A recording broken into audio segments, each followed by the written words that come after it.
Alors aujourd'hui on va parler de Vampire Diaries parce que je me suis dit que j'avais fait un trop gros classement en fait par rapport au classement des personnages que j'aimais le plus dans Vampire Diaries. Et je me suis dit pourquoi pas faire une vidéo qui explique les 10 premiers en fait de ce classement. Du coup c'est ce que on va faire aujourd'hui, voilà. J'espère que ça vous plaira. J'essaie d'argumenter au maximum parce que je suis pas très douée pour argumenter sur des personnages. Mais bon, je vais faire tout mon possible. Voilà. Il y a eu juste un petit changement par rapport au classement que j'avais fait parce que j'avais pas fini de regarder Vampire Diaries quand j'ai fait ce classement. Ça fait longtemps quoi. C'est que j'ai fait ce classement. Donc j'ai changé les deux derniers. Le 10e, j'ai mis Cole Michelson en fait. Je crois que je l'avais mis un petit peu en dessous. J'ai pas sous les yeux la liste. Qui est joué par Nathaniel Buzolic. Oui, c'est ça. Pourquoi je l'ai mis aussi haut dans ce classement et que je l'ai mis... il est pas en dernière position, je crois que c'est un top 30 des personnages, si je me trompe pas. Donc du coup c'est vrai que ça fait beaucoup de personnages. Tout simplement parce que ce personnage, je trouve qu'il est assez charismatique, tout seul, lui-même. Et je trouvais qu'il était assez intéressant à voir quoi. Puis il meurt beaucoup trop tôt en fait dans Vampire Diaries. Bon, il apparaît dans The Originals, ça c'est pas là le problème, mais c'est un classement uniquement sur les personnages qui apparaissent dans Vampire Diaries. C'est ce qu'il veut aussi, malheureusement il meurt trop tôt comme je l'ai dit et il n'a pas été assez exploité pour moi. On le découvre un peu plus dans The Originals, mais... En 9ème position aussi il y a eu un petit changement, j'ai mis Elijah Michelson. Il me semble que j'avais mis Isobel juste avant et en fait je me rendais compte que Isobel c'est un petit peu, j'en ai un peu rien à faire en fait. Elle meurt beaucoup trop tôt, on connaît pas assez d'éléments sur ce personnage. Du coup je me suis dit autant l'enlever pour argumenter parce que sinon si jamais j'argumente j'ai dit ouais bah, j'aime bien parce que c'est la mère d'Elena, c'est vite fini quoi. Donc voilà. Donc Elijah, pourquoi il est aussi haut? C'est le seul des Michelson qui est aussi haut. Parce que déjà ce personnage il est hyper classe. Il est classe mais il est un truc de fou. Et je sais pas, je trouve qu'il privilégie pas mal de choses. On découvre dans la saison 2. Il est très intéressant à observer, tout ça. Et on apprend à aimer le personnage en fait. Et c'est un personnage qui est très intéressant en soi, il est droit, il respecte ses promesses, et il va même jusqu'à faire des crasses pour protéger sa famille. C'est vraiment le type qu'il faut avoir dans sa famille quoi, on comprend pourquoi quoi. Ensuite, j'ai décidé de mettre en 8ème position Malachi Parker, ou autrement dit Kai, son surnom.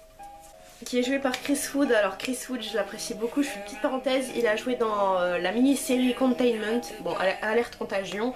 C'était une très bonne série si jamais vous aimez un peu les trucs du genre surnaturel, vous allez sûrement aimer cette série, je vous la conseille vivement. Et Supergirl il joue aussi, bon il est que dans la saison 2, hein, ne vous attendez pas à le voir dans la saison 1 mais il apparaît dans la saison 2 et c'est un assez bon personnage, très intéressant, c'est un bon acteur, voilà. Ensuite, à propos de Malachi Parker, alors ce personnage il a été introduit dans la série dans la saison 6. Ce personnage était très déjà c'est un antagoniste, il est méchant.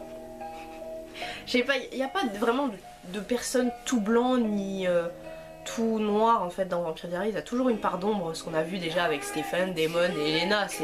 C'était très bien amené dans cette série déjà. Et ensuite il y a eu Malachi, c'était le gros méchant je crois de la saison 6 si je me trompe pas. Et c'est un siphon en fait. Un siphon de sorcière. En gros il suffit qu'ils soient en contact avec quelqu'un de surnaturel pour absorber toutes ses capacités. Avant de mourir, le pauvre... il se transforme en vampire, donc il a peu besoin de siphonner quoi que ce soit, vu que les vampires c'est des êtres surnaturels, du coup il tire sa magie de son vampirisme. C'est beau. Franchement c'était une belle histoire avec les hérétiques, comme ça je trouvais que ça c'était bien joué. Bravo Julie Plec. En 7ème position j'avais mis Amara Petrova, qui est jouée par Nina Dobrev. Hein. Mais Nina en fait... c'est une excellente actrice, elle est vraiment sous-cotée pour moi parce qu'elle a joué déjà 4 Doppelganger, double Petrova si vous préférez. Et ce personnage il est waouh, waouh, juste waouh. Et Amara, on n'a pas assez d'éléments en fait pour la juger. Mais Amara en fait c'est l'original. C'est l'original, pardon. J'ai tendance à dire des mots en anglais, c'est chiant. Mais oui, c'est l'original en fait. C'est le premier double en fait. Enfin, c'est la personne qui est la seule réelle. Les autres, c'est des doubles. Katrina, Elena et Tatia, c'est des doubles en fait. Je crois qu'il y en a d'autres aussi des doubles, je suis pas sûre. Mais sinon, oui, c'est vraiment très très intéressant parce que les doubles Petrova en fait, ils sont. Déjà, elles ont chacune leur caractère. Si je me trompe pas, il y a les 4 éléments, donc c'est assez intéressant. C'est un bon retournement, c'est un bon point de vue en fait par rapport à tout ça. Le 6e personnage, j'ai décidé que ça serait Stephen Salvatore qui est joué par Paul Wesley. Pourquoi? Alors là, attention, spoiler, c'est le grand héros pour moi de la série. Parce que il sauve tout le monde à la fin. J'ai pleuré dans pas mal d'épisodes de Vampire Diaries parce que c'est une série qui nous fait ressentir des émotions drôles, c'est des bonnes émotions, de la joie à en pleurer. Et ça nous fait vivre en fait cette série. C'est ma série préférée et c'est ça depuis plus de 8 ans donc... c'est tout ce que j'ai à redire par rapport à ça, c'est juste magnifique quoi. Déjà en 2009 quand ils parlaient dans les magazines, parce que j'achetais des magazines quand j'étais plus jeune, les magazines People, tout ça, ils parlaient de cette série, je me suis dit oh encore une série sur les vampires, mais c'est merveilleux cette série. Heureusement que j'ai regardé, que je me suis un petit peu intéressée, que je me suis plongée dedans. C'est vraiment une série magnifique, il n'y a rien à redire là-dessus. Donc Stéphane c'est le grand héros de l'histoire parce qu'il se sacrifie pour tout le monde et pour moi il mérite cette place dans le top 10. C'est tout. En 5e position, j'ai mis Nora Hildegard qui est jouée par Scarlett Byrne. Pourquoi il est aussi haut ce personnage? Parce que déjà dans la série on introduit des lesbiennes en fait et je trouvais que c'était bien pour la culture LGBT en fait donc voilà quoi, c'est un petit avant, enfin pas un avant-goût mais un aperçu en fait que Vampire Diaries ça peut toucher tout le monde. Et je préfère Nora à Marie-Louise parce que Marie-Louise elle est vraiment impulsive, elle est un petit peu comme moi dans ce point de vue là. Impulsivité est présente, oui. Et Nora elle est très très calme et tout et elle n'a pas été assez présente dans la série. Elle était là pendant la saison 6-7. Ouais voilà. Dans la saison 4, enfin dans le 4e personnage, j'ai mis Lexi, Alexia Bronson, qui est jouée par Ariel Kevel. Alors ce personnage, il n'est pas tellement présent en fait, parce qu'elle est morte dès les premiers épisodes. Je crois qu'elle est arrivée à l'épisode 6, un truc comme ça. Et ce personnage en fait, je trouve qu'elle est... c'est une très très belle personne en fait, pas seulement physiquement mais moralement c'est une très belle personne. Elle essaie toujours de remonter Stéphane vers le haut quand il tombe et c'est très très beau à... Enfin, c'est très très beau comme personnalité, et j'adore Lexi, elle apparaît dans la saison 3 quand Stéphane il fait sa rechute, elle apparaît dans le dernier épisode aussi, j'ai chialé tellement c'était beau cette période, enfin cet épisode et tout. Et c'est vraiment un magnifique personnage quoi. Et je me rends compte qu'il y a beaucoup de filles en fait dans le classement. Voilà. Ensuite en 3e position j'ai mis Kessia ou Tessa, comme elle aime bien se faire appeler. Et qui est joué par Janina Gavankar. Ce personnage est à la fois intéressant et compliqué en fait. C'est elle qui a donné la malédiction à Silas et à Mara. Elle a créé l'encre et l'autre côté c'est waouh, tout de pouvoir, ouais. Mais sinon oui en fait Ketsia c'est un très bon personnage parce que j'ai trouvé qu'elle mettait bien l'intrigue en fait dans la saison 5 et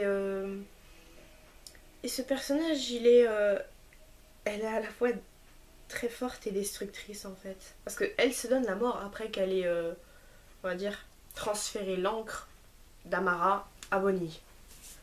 Après on se rend compte que c'était une pure arnaque en fait. Mais bon, c'est comme ça. Ensuite, il y a en deuxième position Raina Cruz, qui est jouée par Leslie Ann Huff. Ce personnage en fait, il est hyper badass. Je le trouve hyper badass, c'est pour ça que c'est mon deuxième personnage préféré. Parce que déjà j'ai bien aimé en fait son histoire, comme quoi elle veut se venger des vampires, que voilà, ils ont tué son papa et tout, et elle veut se venger et elle contacte des espèces de chamans qui leur confient leur vie. Du coup elle a 7 vies, à chaque fois qu'elle meurt, elle renaît en fait, c'est waouh quoi. Et surtout elle emprisonne les âmes des vampires qu'elle tue dans son épée. Julie, je sais pas où t'es allée chercher ça. Mais bon. C'est bien trouvé, mine de rien, mais c'est un truc, c'est... Ah ouais. Fallait que ce soit plus un truc un petit peu qui sort de l'ordinaire, mais... Et le premier personnage, c'est Catherine Pierce. Alors là, la queen. Qui est jouée par Nina Dobrev. Mais ce personnage, en fait, je le trouve tellement classe. Elle a une classe, mais c'est juste waouh quoi. Quand on apprend dans la saison 1, le grand méchant c'est Daemon, mais on apprend à connaître Catherine par le biais de flashbacks en fait. Et dans les flashbacks, on nous montre que c'est quelqu'un de cruel, qui a remonté les Salvatore entre eux, qui les a transformés en vampires. Voilà quoi, mais waouh. Pour moi c'est Catherine, en fait c'est la reine mère en fait de nos personnages en fait. C'est elle qui a transformé Caroline, en quelque sorte, mais pas avec son sang, mais c'est de s'aligner. Stéphane et Daemon, elle les a transformés. Elle a transformé aussi Tyler en loup-garou. Bon, elle a fait tuer quelqu'un. Elle a principalement poussé les gens de la série à devenir meilleurs en fait. Et pour moi, c'est le meilleur personnage en fait. Et quand on apprend à connaître son passé, quand elle explique à Elena dans un épisode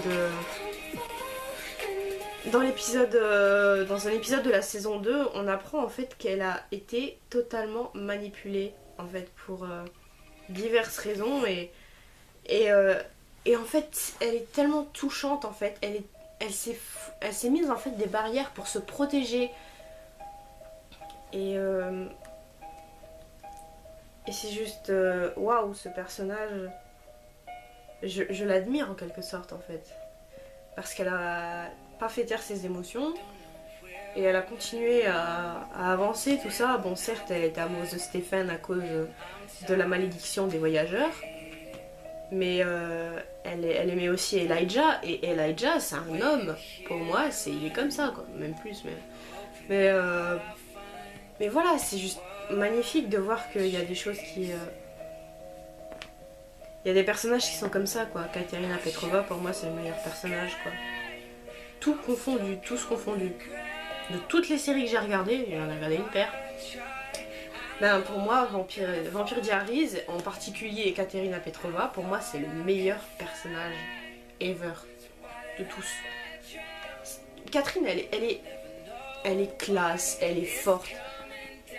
J'ai pleuré quand elle était morte. Quand ils l'ont fait mourir, je me suis dit j'arrête de regarder Vampire Diaries. Mais en fait j'aime beaucoup Vampire Diaries et quand même fini la série.